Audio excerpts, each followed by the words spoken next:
Bonsoir à tout le monde. Recevez la lumière. L'Université de la vie vous apporte la réflexion sur la fête du drapeau. Texte rédigé par Madame Lynn et le poète Jean-Paul Simus. Notre drapeau flotte sur les édifices du territoire national depuis plus de 2 siècles. Cet étendard, un véritable emblème de la victoire du 18 mai 1803. Le goût de cette victoire qui n'a d'égal qu'elle-même fait encore trembler nos anciens colons, que sont devenus le charme, l'éclat, la couleur et la beauté de notre glorieux drapeau, que nous piétinons sans hésitation, comme aussi nous piétinons la mémoire de nos aïeux. Notre mère patrie hésite, trébuche dans la vallée de l'obscurité, un pays devenu le hareng de gangsters, de violence, de méchanceté et de haine. Tout cela sous les yeux de ces enfants aveugles, ignorant qu'il leur faut simplement apporter un soutien, une lumière, un flambeau d'espoir, telle la clé du paradis pour redorer son blason. Qu'en a-t-on fait? Prenons par exemple notre gigantesque citadelle baptisée la 8e merveille du monde, un monument historique caché sous les décombres de l'humiliation, de l'indignation et de la honte nationale.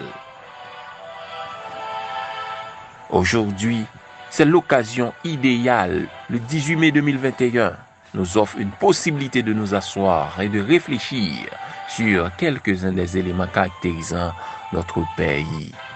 Et la cérémonie du bois caïman et la grande bataille de Vertières, qui fit de nous la première république noire du monde, faisant d'Haïti la fille rebelle d'Afrique porteuse du flambeau de la résistance et de la liberté de la race noire, arrachant les chaînes d'esclavagistes attachées à nos pieds.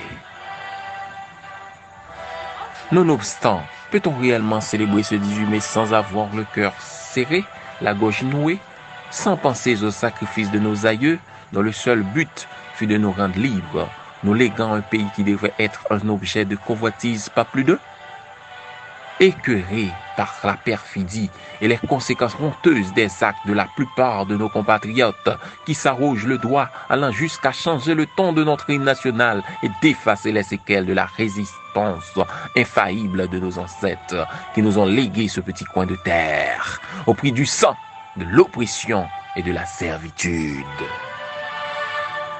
Ceux qui nous octroyaient jadis cette hauteur afin de célébrer dignement notre drapeau, resterons-nous là, impassibles à regarder certains fils et filles dignes qui continuent à déchirer le tissu social haïtien, piétinant notre drapeau qui aujourd'hui flotte en détresse, sur lequel s'inscrivent les mots légendaires.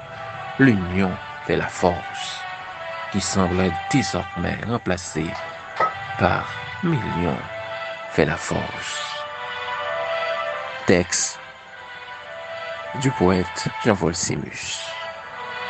Le drapeau est le signe visible de la patrie, le diseur forestal de l'Université de la vie.